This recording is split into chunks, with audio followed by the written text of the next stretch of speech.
Bismillahirrahmanirrahim. Assalamualaikum warahmatullahi wabarakatuh. Alhamdulillah. Alhamdulillahirabbil alamin. Assalatu wassalamu ala asrofil anbiya wal mursalin sayyidina Muhammadin wa ala alihi wa ashabi ajmain. Alhamdulillah pagi hari ini dalam keadaan sehat walafiat, insyaallah mudah-mudahan dalam keberkahan semuanya, berkah dari umurnya, berkah dari ilmunya, berkah dari amalnya, berkah dari rezekinya, berkah dari berkeluarga, berteman, bersahabat, bergenerasi, berketurunan, dan juga berinteraksi dengan sesama. Dan juga insya Allah dalam rangka juga mendapatkan keberkahan dari apapun yang terjadi di dunia ini dengan penuh rasa syukur dimanapun kita berada, kapanpun kita berada, senantiasa mensyukuri nikmat, bersabar atas musibah, senantiasa ikhlas menghambakan diri beribadah kepada Allah, dan pada saatnya kita juga senantiasa bersegera bertobat kepada Allah Subhanahu wa taala ketika kita berbuat salah dan dosa. Tentu saja kita juga berharap dijadikan ahli silaturahim yang pandai menjalin silaturahim kapanpun, dimanapun, dalam keadaan apapun, tentunya dengan memanfaatkan potensi diri dan kompetensi yang dimiliki masing-masing, serta berusaha maksimal untuk memanfaatkan media baik secara tatap muka langsung ataupun melalui media digital, medsos, dan juga media-media yang lainnya. Mudah-mudahan kita termasuk yang mendapat keberkahan dari ilmu yang bermanfaat, rezeki yang barokah dan thayyibah, serta wasiah yang juga pada saatnya akan membawa kepada kehusuan dalam ibadah, kesolehan amal, dan kita berharap dipanjangkan umur, disehatkan badan, diwafatkan husnul khotimah, kelak di akhirat dimasukkan ke dalam surganya Allah, dijauhkan dari api nerakanya. Dan tentu saja kita rindu untuk dipanggil dengan panggilan indah, ya ayyatuhan nafsul mutmainnah, irji'i ila rabbiki radiyatan mardiyah, fadkhuli fi ibadi wadkhuli jannati. Amin ya Allah ya rabbal alamin.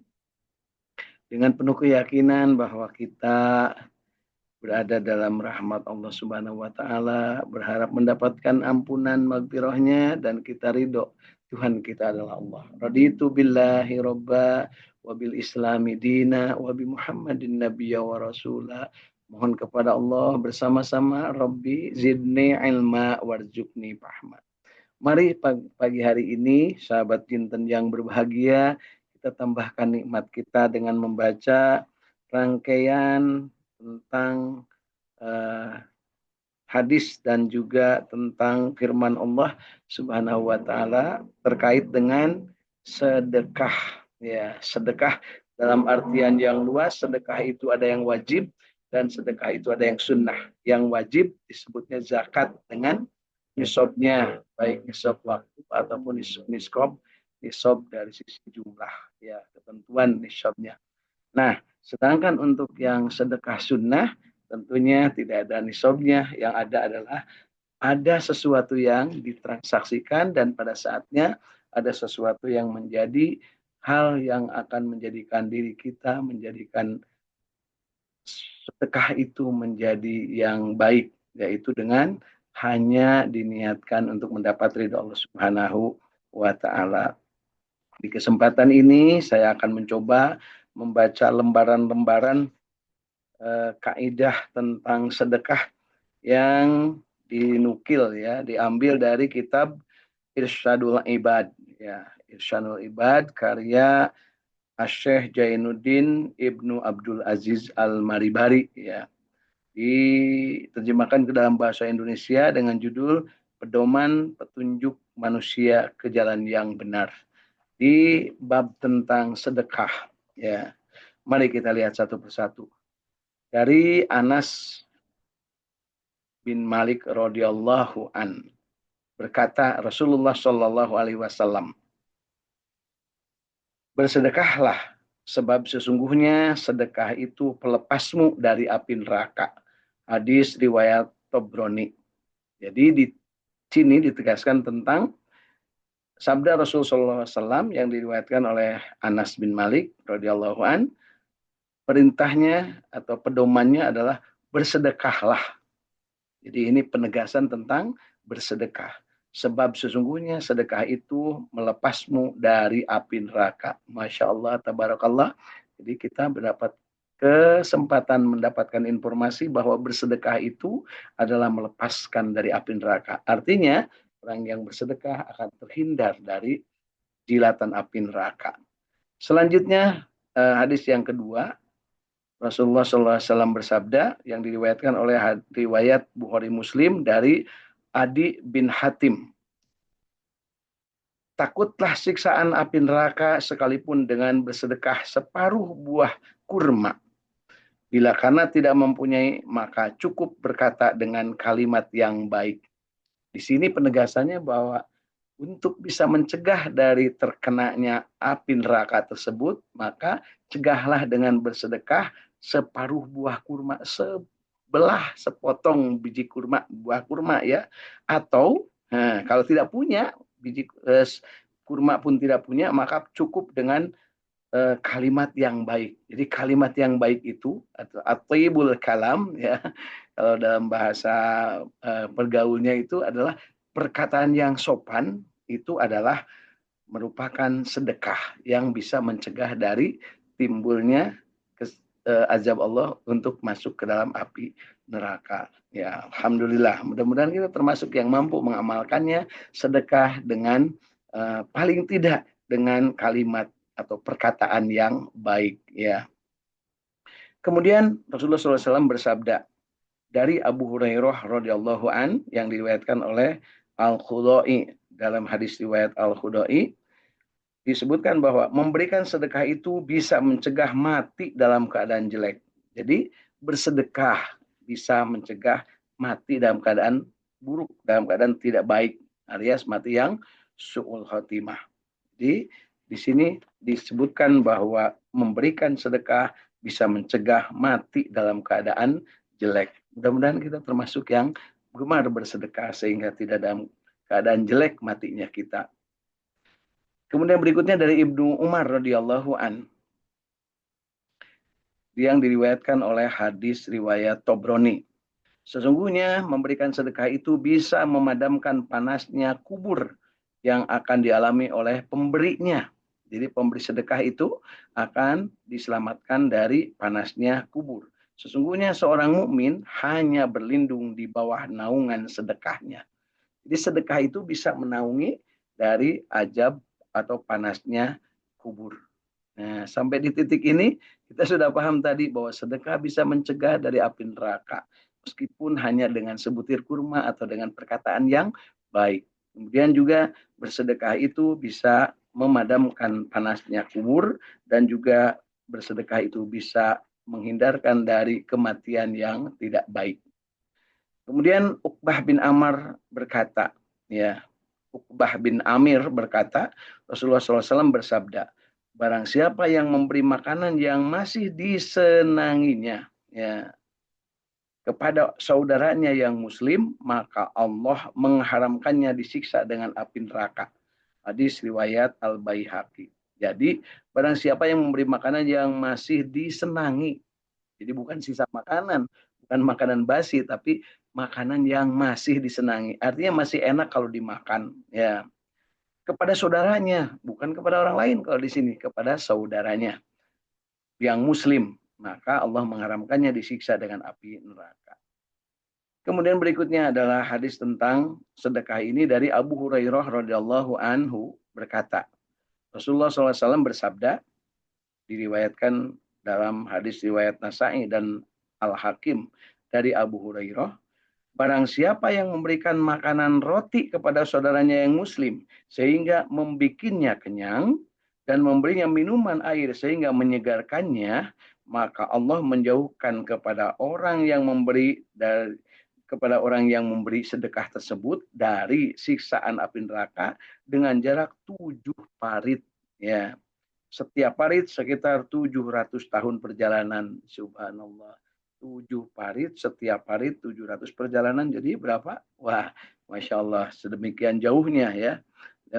Mencegah perbuatan dari memberikan makanan itu dapat mencegah dari terkenanya api neraka. Jadi perbuatan sedekah kepada saudaranya muslim ya, sehingga perutnya menjadi kenyang dan dahaganya menjadi hilang, airnya menjadi segar, maka si pemberi ini akan dijauhkan dari api neraka sejauh 7 parit, dan setiap parit jauhnya 700 tahun perjalanan. Jadi 490 tahun perjalanan, Masya Allah, ya, luar biasa. Bukan 490 tahun ya, 4 juta berarti ya. Ini 700 tahun kali 7. Ya, 700 tahun ya, hitung sendirilah. Menurut sebagian riwayat, jarak antara 2 parit sama dengan perjalanan 500 tahun. Jadi ini tafsir terhadap jarak antar parit. Kemudian Ibnu Abbas radhiyallahu anhu berkata, dari Rasulullah Shallallahu Alaihi Wasallam, dan Rasulullah SAW menyampaikannya, setiap orang Muslim yang memberi pakaian kepada orang Muslim yang lain, maka akan dipelihara oleh Allah Subhanahu Wa Taala selama kain itu berada di tangan orang yang diberi. Jadi memberikan kain. Kalau tadi kan makanan, minuman, ini kain. Jadi sandang, bukan sandang, pangan, minuman, dan pangan. Ya, pangan ini adalah apa namanya, makanan, kemudian minuman, dan sandang. Sandang ini setiap muslim yang memberi pakaian kepada orang muslim yang lain, maka akan dipelihara oleh Allah yang Maha Tinggi selama kain itu berada di tangan orang yang diberinya. Artinya selama dimanfaatkannya. Jadi yuk kita apa namanya, membiasakan diri untuk memberi pakaian. Bisa jadi pakaian itu yang baru atau mungkin yang masih layak pakai, yang di kita dalam keadaan yang tentunya melebihi dari yang kita perlukan. Kemudian Ibnu Umar radhiyallahu anhu berkata di hadis riwayat Al-Uqaili, ya, banyak sekali bidadari yang bermata jeli, di mana mas kawinnya hanya sedekah segenggam gandum atau segenggam kurma. Ya, kalau di Indonesia mungkin sekilo beras, ya, atau segenggam gandum atau jagung mungkin, atau makanan pokok yang lain, ya. Ini akan diberikan bidadari yang bermata jeli, Masya Allah. Terus istri kita di mana? Ya, nah itu pertanyaannya. Jadi bisa jadi bidadari itu adalah istri kita yang solehah, ya, yang bermata jeli. Ya, jadi jangan sampai ibu-ibu nih cemburu. Masa di banyak sekali bidadari yang diberikan kepada orang yang bersedekah. Nah, ibu-ibu kebagiannya apa? Ibu-ibu kebagiannya bidodoro, ya. Bidodoro yang apa namanya itu? Ya itu brondong, ya. Ibu-ibu mah kebagiannya brondong, ya. Jadi di sini pengertiannya adalah kalau disebutkan laki-laki mendapat bidadari, maka pasti istri-istrinya yang solehah di dunia menjadi bidadarinya itu. Ya, seperti halnya bidadari Rasulullah adalah istri-istrinya Rasulullah. Ya, tentunya tidak digantikan karena istri-istri Rasulullah adalah solehah semua. Ya, tapi kalau ibu-ibu yang di sini, apakah solehah atau soehah? Masya Allah, ya. Mari kita berencana untuk menjadi bidadari dengan cara apa? Tentunya menjadi istri-istri yang solehah. Ya. Apakah istri kita yang di dunia yang akan menjadi bidadarinya atau istri yang lain? Wallahu alam, ya. Mari kita lihat nanti perkembangannya, ya, sampai ketemu di akhirat, kan begitu, ya. Kalau dengan istri yang solehah pasti bertemu lagi dan akan menjadi bidadarinya. Tapi kalau yang tidak, jangankan di akhirat, di dunia sendiri sudah berbeda jalan. Yang satu ke masjid, yang satu ke mall, yang satu ke masjid, yang satu ke karaoke, kan gitu, ya. Masya Allah. Ada yang begitu nggak, ya? Pasti ada lah, ya, pasti. Ya. Kemudian Abu Sa'id Al-Khudri radhiyallahu anhu berkata, ini hadis ini dicatatkan di riwayat Tirmidzi dan hadis riwayat Abu Daud. Tiap-tiap orang mukmin yang memberi makan orang mukmin lain yang lapar, maka Allah akan memberi makanan kepada pemberi tersebut dari buah-buahan surga pada hari kiamat. Dan tiap-tiap orang mukmin yang memberi minuman pada orang mukmin lain yang haus, maka Allah akan memberikan minuman kepada pemberinya sedekah tersebut pada hari kiamat dari khamar murni yang dicap. Dan tiap-tiap orang mukmin yang memberi pakaian kepada mukmin lain yang telanjang atau tidak punya pakaian, maka Allah akan memberinya pakaian pada hari kiamat dari pakaian surga. Masya Allah. Jadi di hadis ini yang diriwayatkan oleh Tirmidzi dan Abu Daud dari Abu Sa'id Al-Khudri menegaskan tentang makanan, minuman, dan pakaian yang disedekahkan yang akan menjadikannya manusia itu atau pemberi sedekah itu pada hari kiamat kalau dia memberi makanan akan mendapatkan buah-buahan dari surga, kalau memberikan minuman maka dia akan mendapatkan homer murni yang asli dicap surga, dan yang kalau memberi pakaian maka dia akan mendapatkan pakaian dari surga. Masya Allah ya, mudah-mudahan kita termasuk yang membiasakan bersedekah makanan, pakaian, dan juga minuman. Gimana kalau duit? Ya itulah, duit itu bisa jadi makanan, bisa jadi minuman, bisa jadi pakaian. Bagaimana kalau angpau? Diamplopin atau ditransfer?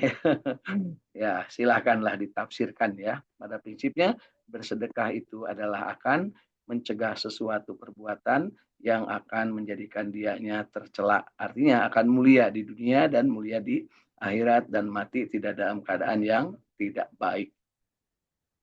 Seseorang bersedekah 1 dirham di waktu hidupnya dan masih dalam keadaan sehat, sungguh lebih baik daripada bersedekah 100 dirham ketika akan mati. Masya Allah, ini hadis riwayat Ibnu Hibban dan hadis riwayat Abu Dawud dari Abu Sa'id, yang disebutkan bahwa Rasulullah SAW bersabda, seseorang bersedekah 1 dirham di waktu hidupnya dan masih dalam keadaan sehat, 1 dirham ya, 1 dirham lah kalau mungkin di kita dirupiahkan ya ada berapa rupiah ya.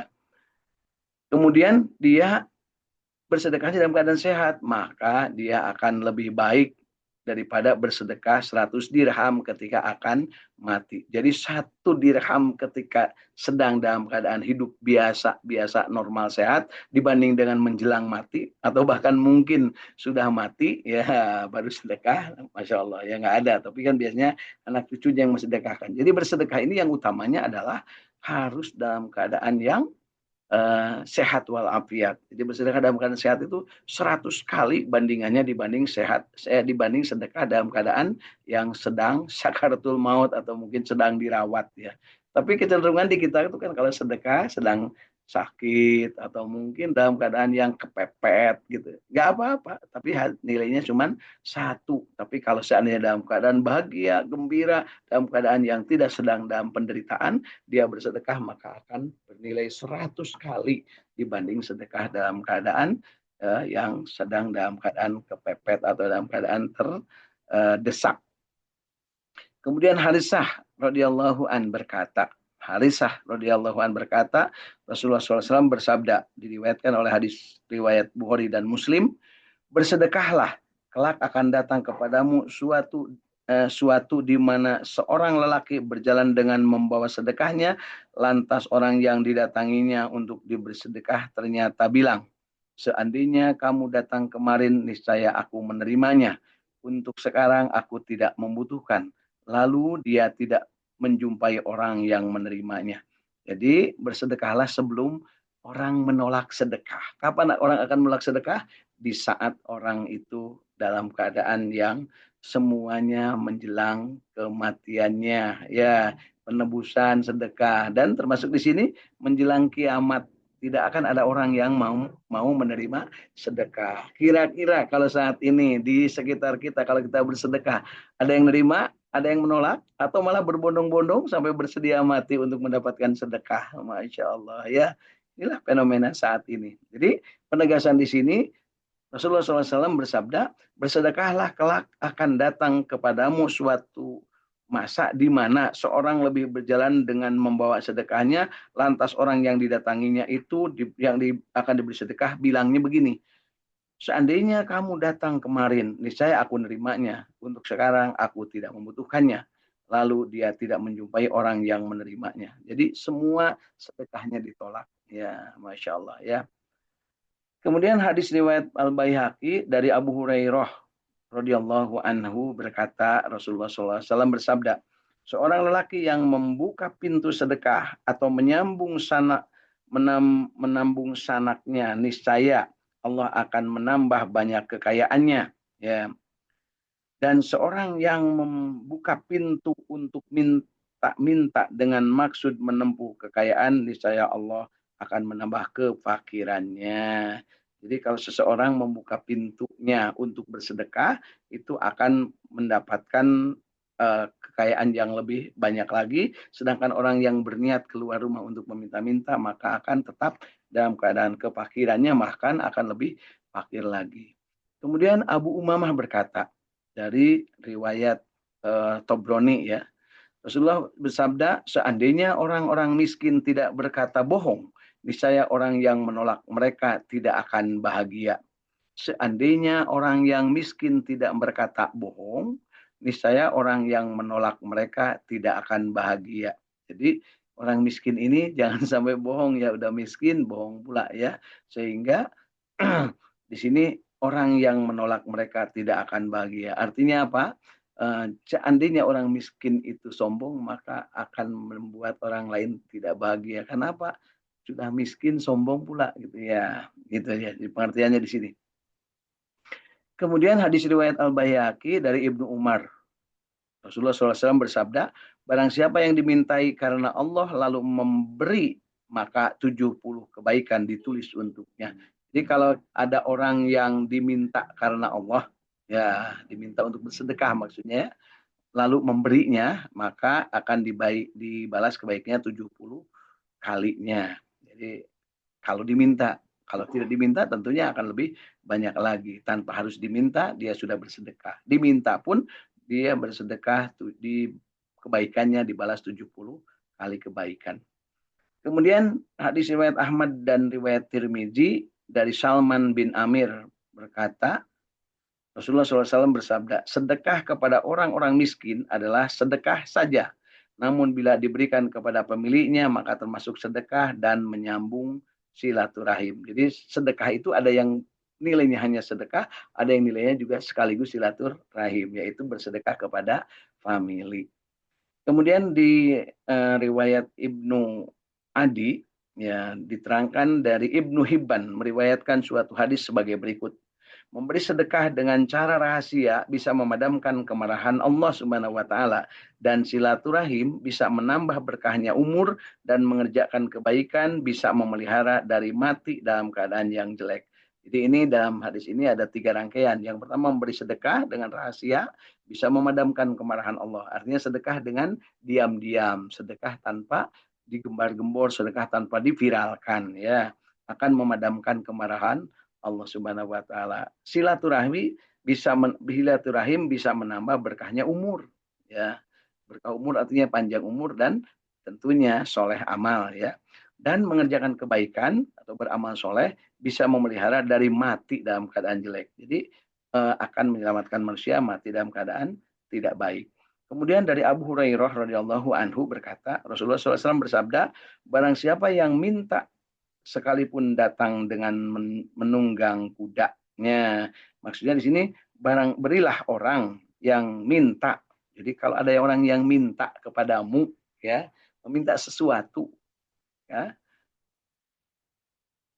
berilah orang yang minta sekalipun datang dengan menunggang kuda. Jadi artinya kalau ada yang meminta dan kita memiliki, maka kalaupun yang datang itu dilihatnya pakai mobilnya Mercy, mungkin kalau sekarang ya, pakai mobil yang terbaik, dia minta, berilah ya. Jadi di sini mungkin tiba-tiba kita sedang jalan ya, membawa katakanlah mungkin rambutan atau pisang di perjalanan sedang jalan, katakanlah kita seorang yang habis dari kebun, tiba-tiba ada yang berhenti pakai mobil Mercedes yang terbagus, kemudian dia, Pak, Bu, minta dong, boleh nggak rambutannya? Kasih aja. Karena itulah ya kehebatannya begitu. Jangan lihat, loh, udah pakai mobil bagus kok minta-minta. Nah, ini disebutkan di sini, berilah yang meminta itu sekalipun dia menunggang kuda. Artinya pada saat itu kuda itu menjadi kemewahan. Ya. Kemudian Jabir radhiyallahu anhu berkata, disebutkan di sini, bila ada orang yang minta datang kepadamu, maka letakkanlah di atas tangannya sekalipun berupa kikil bakaran. Jadi letakkannya artinya beri ya. Jadi kalau ada yang minta, kasih aja meskipun hanya kikil bakaran. Siapa tahu ada yang memang butuhnya itu ya. Pak, mohon maaf Pak, minta kaki ayamnya Pak. Pak, minta Pak, mohon maaf tuh buntut domba umpamanya ya. Tapi ini yang punya kita maksudnya ya. Kalau barangnya punya orang jangan dikasihkan. Kemudian Ibnu Umar radhiyallahu anhu berkata, Rasulullah SAW bersabda, ini diriwayatkan dari hadis Ibnu As-Saqir. Apakah yang memberatkan seseorang di antara kamu bila hendak bersedekah sunnah diniati buat kedua orang tuanya yang sudah meninggal dunia bila mereka orang-orang Islam? Jadi pahala sedekah itu akan dimiliki oleh mereka. Jadi kalau seandainya ingin bersedekah kepada orang lain, tapi untuk atas nama orang tua yang muslim, itu boleh. Tidak dilarang. Jadi umpamanya ada seseorang yang ingin kita berikan sedekah, tapi ingin untuk orang tua sedekahnya, silahkan. Sebutkan kepada orang itu, ini mohon ya sedekah untuk atas nama ibu saya atau bapak saya, namanya ini binti ini bin ini. Silahkan disebutkan. Ya, tapi nggak usah minta doain ya, mudah-mudahan nggak usah. Silahkan berikan. Kalau kita kan juga banyak syarat. Ini saya sedekah, doain ya. Nah, kebiasaan-kebiasaan itu suka dibungkus ya. Umpamanya kalau di kita yang biasa melaksanakan tahlil atau mungkin ada yang sampai 7 hari, 40 hari, 100 hari dan ketemu bulan dan seterusnya, maka kalau sedang berkumpul sampaikanlah bahwa ini sedekah untuk atas nama orang tua, namanya ini, ibu namanya ini, bapak namanya ini, ya. Mari kita sama-sama beribadah dengan cara berdoa. Jadi yang ibadahnya itu bareng-bareng ya, jangan anak-anaknya wah malah kemana gitu ya. Yang disuruh tahlil orang lain, anak-anaknya nonton TV ya gitu ya, yang di pojok di mana ya.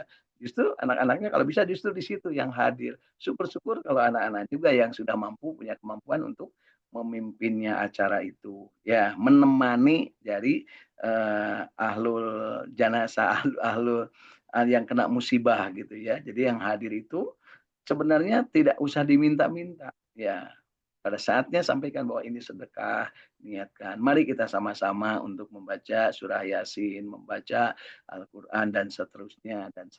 Ya. Dan untuk dia juga diberi pahala yang sama dengan pahala mereka yang mereka terima tanpa mengurangi pahala mereka sedikit pun. Jadi kalau bersedekah di hadis riwayat Ibnu Asyakir ini, kalau bersedekah untuk atas nama orang yang sudah meninggal dunia, terutama ibu dan bapaknya, kedua orang tuanya, maka pahalanya tidak akan sia-sia. Artinya bagi ibu dan bapaknya tentu saja keridhaan Allah lah, ampunan Allah lah yang akan menyampaikan kepada mereka yang sudah meninggal dunia sedekah dari anak-anaknya yang soleh dan pahala anak-anaknya sendiri tidak terkurangkan. Jadi jangan sampai merasa bahwa oh jangan untuk bapak, jangan untuk ibu, untuk saya aja. Enggak. Ketika kita berniat untuk sedekah ibu dan bapak kita, maka si anak ini juga tetap mendapatkan pahalanya secara utuh. Artinya tanpa mengurangi. Jadi tidak dibagi dua, tidak dibagi tiga. Ya, itulah maha rahman rahimnya Allah Subhanahu wa Ta'ala. Kemudian di sini diriwayatkan dari Al-Bazar ya. Al-Bazar meriwayatkan hadis sebagai berikut. 7 macam perbuatan yang pahalanya akan didapat oleh seorang hamba sekalipun sudah masuk ke liang kubur. Jadi ada 7 macam perbuatan yang akan mengalir meskipun orangnya sudah mati. Ya. Yang pertama orang yang mengajarkan ilmu. Jadi orang yang mengajarkan ilmu, ilmunya tetap akan mengalir. Yang kedua, menyepatkan pengaliran air sungai dengan melebarkan dan lain-lain. Jadi artinya mengalirkan air untuk pengairan. Nah, jadi selama air itu mengalir, maka itu akan merupakan sedekah yang mengalir tetap pahalanya. Ini yang disebut dengan jariyah. Ya, meskipun orangnya sudah meninggal, amal jariyahnya tetap mengalir, yaitu orang yang mengajarkan ilmu atau guru, nah, di mana ilmunya itu terus diamalkan, kemudian dia mengalirkan air ke tempat-tempat yang membutuhkan air, baik sawah, ladang, ataupun tempat-tempat untuk kolam atau perairan lain atau untuk dimanfaatkan masyarakat. Yang ketiga adalah menggali sumur. Selama sumurnya itu masih bermanfaat, maka tetap akan merupakan sedekah jariah bagi yang sudah memberikannya. Kemudian menanam pohon. Di sini disebutkan menanam pohon kurma. Ya, kalau di kita mungkin tidak kurma. Pohon apapun yang akan menimbulkan buahnya dan buahnya itu akan dinikmati oleh orang lain. Kemudian berikutnya adalah membangun masjid. Ya, kemudian yang keenam adalah mewariskan mushaf Al-Quran Dan yang ketujuhnya adalah meninggalkan anak yang soleh, yang memintakan ampun pada orang tuanya setelah meninggal dunia. Jadi yuk kita catat nih yang 7 ini. 7 hal yang merupakan sedekah jariah atau amal jariah yang akan terus mengalir pahalanya meskipun sudah meninggal. Dan sekarang kita langgengkan dalam bentuk mewakafkan sesuatu, sedekah untuk meskipun orangnya sudah meninggal, tapi pahalanya tetap mengalir. Ya, jadi yuk kita niatkan. Yang pertama ya tadi mengajarkan ilmu. Yang kedua adalah mengalirkan air, irigasi maksudnya ya. Kemudian yang ketiga menggali sumur, membuat sumur, sumur pompa, sumur bor. Kemudian yang keempat adalah menanam pohon, pohon buah-buahan. Dalam hal ini ditulis di sini menanam pohon kurma. Kemudian yang kelima membangun masjid atau sarana peribadatan, termasuk sarana belajar mengajar. Kemudian mewariskan mushaf Al-Quran, ya, artinya membeli Al-Quran terus dibagikan, ya. Kemudian berikutnya adalah meninggalkan anak yang soleh. Ini meninggalkan anak yang soleh sangat relatif ya. Dan kita tidak tahu anak kita ini akan soleh atau tidak. Tapi kita bermohon agar anak kita soleh. Tetapi kalau yang 6, ini ada dalam kendali kita. Bisa kita mengajarkan ilmu, bisa kita mengalirkan air, bisa kita menggali sumur, bisa kita menanam pohon kurma, atau pohon yang lainnya, pohon buah-buahan. Bisa kita membangun masjid, bisa kita mewariskan mushaf Al-Quran. Ini ada sebuah keutamaan. Masya Allah ya. Kemudian Abu Hurairah radhiyallahu anhu berkata, Rasulullah SAW bersabda, pada suatu hari ada seorang lelaki yang sedang pergi ke hutan, lantas mendengar suara dan awan yang berbunyi. Hujanilah kebun sipulan. Lalu awan itu pun bertiup berjalan menuju kebun yang dimaksud dan menuangkan air di suatu tanah datar. Lantas satu bidang tanah ternyata telah penuh dengan air. Lalu lelaki tadi meneliti jalannya air. Akhirnya bertemu dengan seorang lelaki yang berdiri di kebunnya untuk memindahkan jalannya air dengan sekopnya. Lalu lelaki yang mendengar suara di awan itu bertanya kepada lelaki yang sedang berdiri di atas kebunnya, siapakah namamu? Lalu dia menjawab, Fulan, merupakan suatu nama yang didengar dari awan tadi. Lantas orang yang punya kebun itu bertanya, mengapa kamu bertanya tentang namaku? Lantas lelaki itu menjawab, sesungguhnya aku telah mendengar suara di awan, menurunkan air itu berbunyi, hujanilah kebun si Fulan, yaitu nama orang tersebut atau kamu itu. Lalu apakah yang kamu lakukan terhadap kebun ini? Lalu pemilik kebun ini berkata, bila kamu berkata sedemikian, maka sesungguhnya aku menggunakan hasilnya, saya bagi menjadi 3. Ya, aku sedekahkan sepertiganya, aku dan keluargaku juga makan sepertiganya, dan sepertiga yang lain kembali ke kebun untuk biayanya. Ya, Masya Allah ya, si Fulan ini punya kebun, dan ada orang yang mendengar, jadi orang ini mendengar ada awan yang diperintahkan atau ada suara yang memerintahkan awan untuk turun, kemudian airnya disuruh mengalir ke kebun si Fulan ini. Dan ditelusuri, diikuti air itu, dan ternyata ketemu dengan si Fulan. Nah, si Fulan ditanya, kok bisa begitu ya? Nah, si Fulan ngomong bahwa dari buah kebun yang diurusnya itu, yang dimilikinya itu, sepertiganya adalah untuk, ya, disebutkannya sepertiganya adalah untuk sedekahkan, sepertiganya untuk dipakai dengan keluarganya, dan sepertiganya untuk dipakai modal untuk mengeksplorasi si kebunnya atau biaya operasional kebun. Jadi ini juga pelajaran bagi kita kalau punya kebun, 3 hal ini harus diperhatikan. Sepertiganya hanya untuk kita, silahkan dimanfaatkan, kebun ubi, kebun jagung, kebun singkong, kebun pisang, kebun duku, kebun duren. Sepertiganya untuk kita, sepertiganya lagi untuk disedekahkan, dan sepertiganya lagi untuk biaya operasional. Jangan sampai tidak ada biaya operasional, semua disedekahkan ya. Masya Allah, ini sebuah teladan yang luar biasa dari Rasulullah Shallallahu Alaihi Wasallam. Kemudian dari Ibnu Abbas radhiyallahu anhu berkata, Rasulullah SAW bersabda, Rasul, ada orang yang minta-minta datang kepada seorang perempuan yang di mulutnya ada sesuap makanan. Jadi ada orang yang minta-minta datang kepada seorang perempuan yang di mulutnya ada sesuap makanan. Lantas diambilnya satu suap itu dan diberikan kepada orang yang minta-minta itu. Maka tidak lama lagi perempuan tersebut mempunyai anak. Ketika anak itu mulai tumbuh besar, lantas ada serigala datang dan membawanya. Lalu perempuan itu lari mengejar di belakangnya seraya berkata, "Anakku, anakku, anakku." Lantas Allah memerintahkan kepada malaikat agar mengejar serigala, lalu mengambil anak itu dari mulutnya, dan Allah berfirman, "Katakanlah kepada ibunya, Allah mengucapkan salam padamu.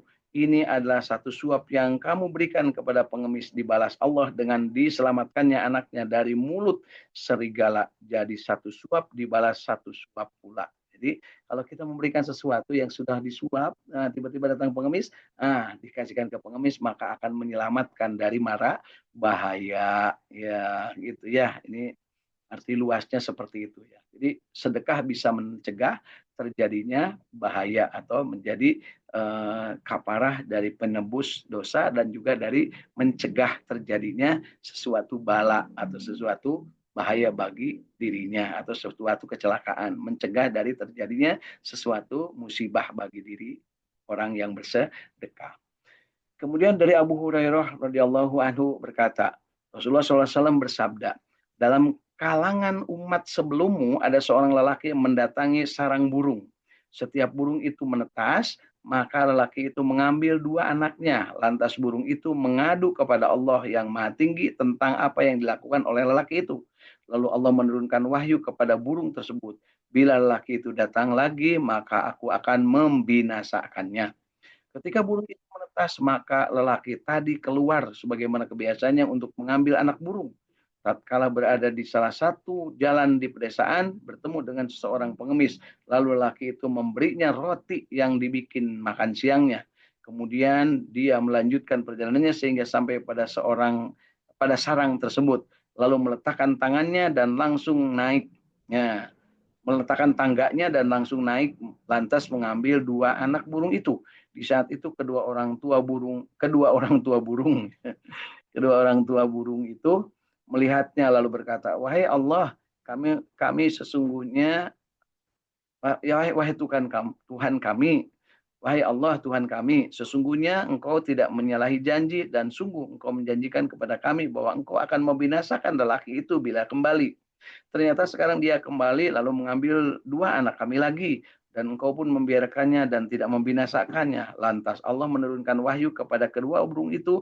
Apakah kalian tidak mengetahui? Sesungguhnya aku tidak akan membinasakan orang-orang yang bersedekah siang harinya dengan mati yang jelek. Jadi artinya terhindar dari azab Allah karena dia bersedekah memberikan roti kepada orang yang membutuhkan makanan atau roti ketika dia akan mengambil kembali anak burung dari sarangnya. Artinya apa?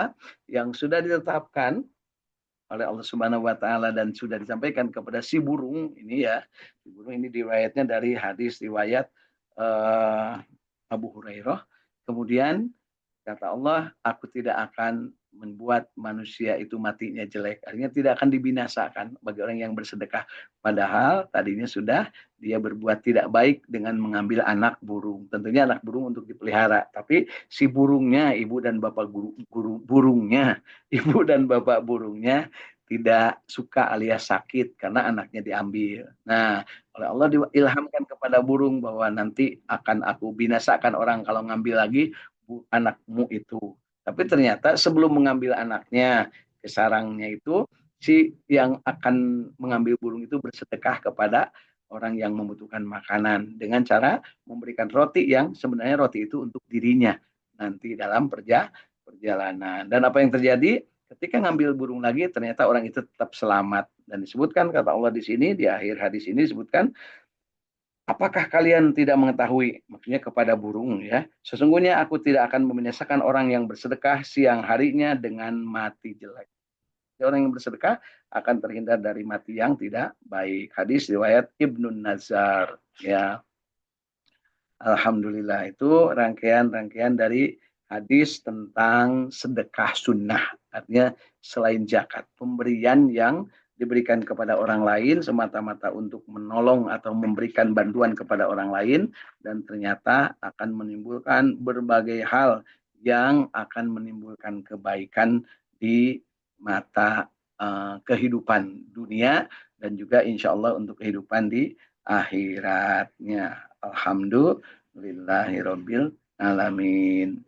Kemudian dalam hal ini kita perlu merenungi atau meresapi apa yang tadi disampaikan 7 hal ya, yang disebutkan 7 macam perbuatan yang pahalanya akan didapat oleh seseorang hamba muslim, maksudnya ya, sekalipun sudah masuk ke liang kubur. Artinya sekalipun sudah mati, seorang muslim tetap akan mendapatkan keutamaan dari perbuatan dan pahalanya akan tetap mengalir. Ya, mari kita ingat lagi. Yang pertama adalah orang yang mengajarkan ilmu. Ingat kata kuncinya mengajarkan ilmu, tapi ikhlas tentunya ya, bukan ilmu garong, bukan ilmu korupsi, mengajarkan ilmu yang baik tentunya ya. Kemudian yang kedua, yang memilah air atau berbagi air, mengalirkan air, irigasi, berbagi air, baik sungai ataupun mungkin irigasi yang dibuat secara permanen ataupun secara melalui infrastruktur yang direncanakan dibuat. Kemudian yang ketiga adalah menggali sumur, ya, menggali sumur atau menyediakan air untuk kebutuhan kehidupan manusia. Ya, kemudian menanam pohon. Ya, dalam hal ini penekanannya menanam pohon yang berbuah yang akan mendatangkan manfaat, menanam makanan pohon termasuk di dalamnya menanam padi begitu ya, menanam jeruk, menanam singkong ya, itu termasuk ya. Di sini penegasannya pada menanam pohon yang berbuah, artinya disebut pohon kurma. Kemudian membangun masjid, ya, termasuk di dalamnya sarana ibadahnya, tempat ngaji, tempat sujud. Karena pada hakikatnya masjid itu dimanapun bisa dibangun di atas muka bumi ini. Termasuk setiap tempat yang dipakai sujud sebenarnya hakikatnya adalah masjid. Ya. Kemudian mewariskan mushaf Al-Quran. Nah, ini mewariskan itu memberikan mushaf Al-Quran, berbagi ya, membagikan mushaf Al-Quran, kitab suci Al-Quran dalam bentuk apapun tentunya. Bisa jadi berupa file, bisa jadi berupa kitab suci dalam artian yang ditulis atau berupa kitab, ataupun mungkin berupa lembaran-lembaran per juz, per ayat, per surat, ataupun berbagi melalui berbagai media. Ya, Masya Allah. Termasuk mungkin kalau ada mungkin membuat pakai kain, bisa menulis ya, menuliskan kitab suci Al-Quran, Al-Fatihah katakanlah, kemudian dibikin bagus, dihadiahkan kepada orang lain sehingga orang lain bisa dengan mudah untuk memahami atau membaca Al-Quran tersebut. Dan yang ketujuhnya adalah meninggalkan anak yang soleh, yang mendoakan. Yang ketujuh sangat relatif, kita berusaha maksimal, mudah-mudahan kita juga punya anak yang soleh dan solehah, insya Allah. Nah, baik ya. Di beberapa hadis yang disampaikan ini tentunya kita memahami bahwa betapa Allah Subhanahu wa taala memberikan pahala atau keistimewaan bagi orang yang bersedekah.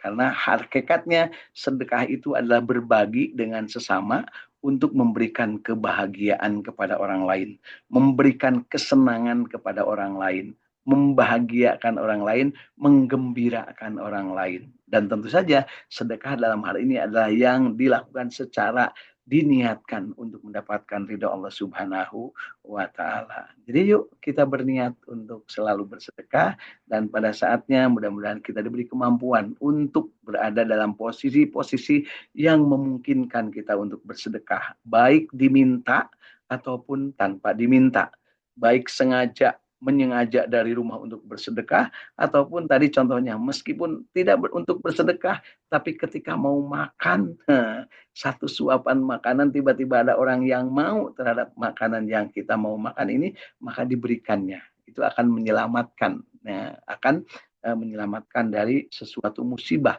atau sesuatu yang akan menjadi bencana bagi diri kita. Disebutnya sedekah bisa menjadi penolak bala. Jadi kafarah, menjadi penebus dosa. Sedekah juga bisa menyelamatkan seseorang dari mati dalam keadaan tidak baik atau mati dalam keadaan yang tidak wajar, tidak normal. Ya, mati dalam keadaan jelek. Pertanyaannya, sudahkah kita bersedekah? Kan gitu ya. Sudahkah kita mampu untuk menyengaja bersedekah? Sudahkah kita merasa diri lega ketika kita akan bersedekah? Atau ketika kita punya sesuatu dan diminta oleh orang lain, bisakah kita ngomong bahwa Masya Allah, inilah kesempatan saya untuk bersedekah.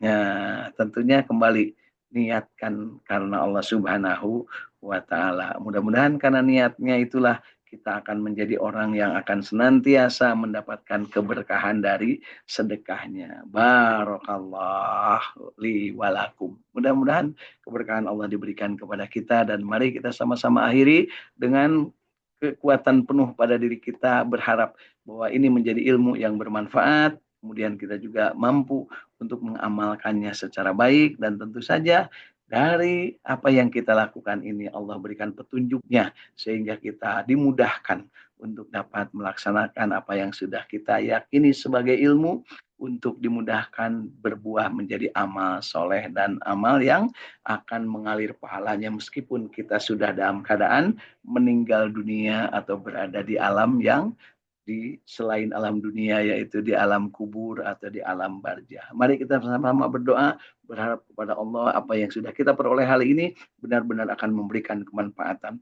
Allahumma salli ala sayyidina Muhammad wa ala ali sayyidina Muhammad. Allahumma inna nas'aluka ilman nafi'an. Allahumma inna nas'aluka rizqan thayyiban. Allahumma inna nas'aluka amalan mutaqabbalan. Allahumma inna nas'aluka bihusnil khatimah.